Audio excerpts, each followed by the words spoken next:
Kamusta mga kakusina? Sa video na to, nagluto po ako ng corned beef caldereta. Sobrang sarap po nito, kaya alam ko magugustuhan nyo. Kaya ano pang hinihintay natin? Umpisa na po natin ang pagluluto. Naglalagay ako ngayon ng mantika para sa deep frying ng ating patatas at carrots. Pag mainit na yung mantika, lagyan na natin yung carrots.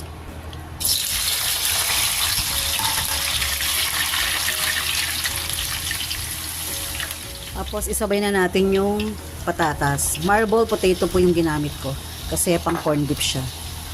Any patatas naman po, kahit yung malalaking patatas pwede naman. Hiwain nyo na lang na maliliit. Ito naman po natin maluto. I think ito na yung carrots natin kasi maliit yung hiwa ko dito kaya nauna siyang maluto. Hanguin na natin. Pwede na rin yung patatas natin. Hanguin na natin. Lagay tayo ng mantika.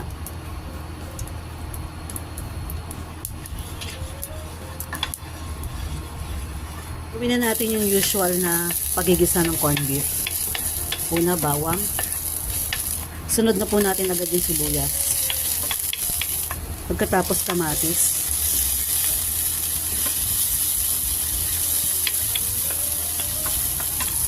Maglalagay ako ng isang pirasong sili na buyo. Kasi gusto namin maanghang. At caldereta, ano tayo ngayon? Caldereta style tayo ngayon ng corned beef. Maglalagay din ako ng bell pepper. Konti lang. Yung isang super liit na bell pepper lang.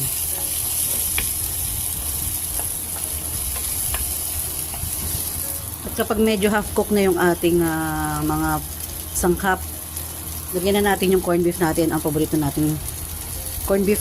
Pero depende po sa inyo again kung anong gusto nyo corned beef na lulutuin. So sa amin ito, Pure Foods, baka naman 180 grams yung ginamit ko dito para marami, diba? Lagyan na natin.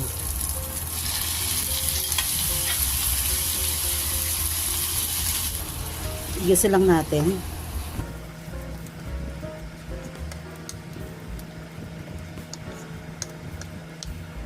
Maglalagay ako ng kaunting paminta.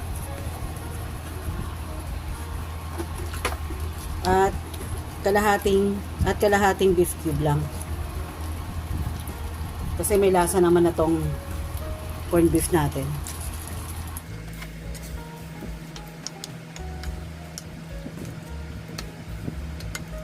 Lutuin lang po natin ng kaunti itong corned beef natin. The usual na pagluluto ng corned beef. Ang bango talaga ng corned beef na to, no? Kaya lang medyo pricey talaga siya, pero masarap naman at malasa.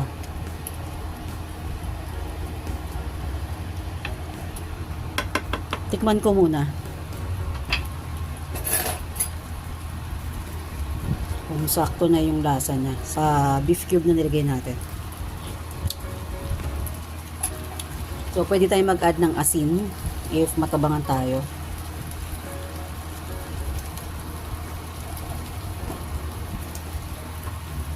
Halo.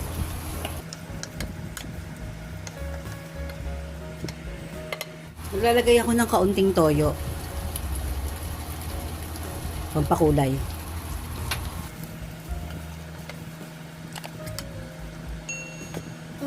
Tapos, ilalagay ko na yung ating liver spread. Pure Foods din to, guys. Di tayo, sponsored pero kasi nakasanayan lang din talaga namin yung Pure Foods na mga dilata kasi talagang malasa siya. Tomato sauce. Bali, 1 tablespoon lang muna. Pwede naman tayo magdagdag, depende sa ating panlasa. Tapos, tomato paste. Haluin natin. Diba, kakaiba. Kakaibang kaldereta naman itong ginagawa natin. Marami palang pwedeng gawin sa corned beef lang, diba? Titikman ko to mamaya, guys. Mag-a-add ako ng tomato sauce or tomato paste o liver spread pag medyo nakulangan ako sa lasa. Ganun din yung gawin nyo sa inyo. Paunti-unti lang ilagay ng sangkap para pwede nyo pang dagdagan. Mas paunti-unti is mas okay kaysa yung biglaan nyo siyang ilalagay. Lutuin ko lang. Guys, kaldereta na siya, di ba? Nag-add ako dito ng konting toyo pa kasi kulang sa alat. So, hindi na ako nagdagdag ng asing toyo na lang para magkakulay yung ating corned beef.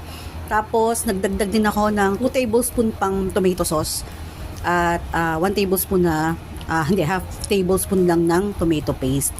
So, ayan guys. Ang kompletong sangkap na lang ay lalagay ko sa description box yung kompletong sangkap na ginamit ko dito o yung kompletong measurement ng mga sangkap na ginamit ko.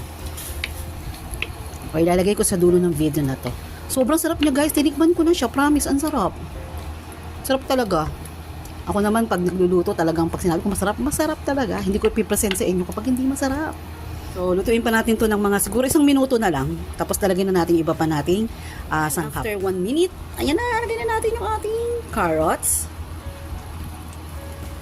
Ayan. Hinaan na natin yung apoy. Actually, super dali naman itong maluto kasi corned beef nga lang siya, di ba? Tapos, yung ating patatas, yung ating marble potato. Nahugas naman ako ng kamay, guys. Yan. Depende sa dami ng carrots o patatas ang gusto nyo ilagay, ha. Nasa sa inyo po yan. And then, ang last, maglalagay tayo ng cheese. Mozzarella cheese. Actually, guys, itong cheese na to, ito, mura lang siya. Nasa 77 pesos. Mozzarella. Yan, ganyan siya kadami. Melted, ano na to easy melt cheese na to. Yan. Mga 3 lang siguro. Kasi para hindi naman siya sobrang ma-overpower nung cheese yung ating kaldereta. So, yan. Tatakpan ko lang to guys and ready to serve na to. Promise. Yung ating corned beef kaldereta, sobrang bango. At natikman ko siya, sobrang sarap. Kung nagustuhan nyo yung ating garlic pepper corned beef, sobrang magugustuhan nyo rin to. At napakadaling gawin, napakabilis lutuin. At simpleng-simple lang yung mga sangkap na ginamit natin. Kaya sana magustuhan nyo rin guys, gawin nyo na agad-agad. Maraming salamat ulit sa pagtambay. Hanggang sa muli po. Kita-kits tayo. God bless us all.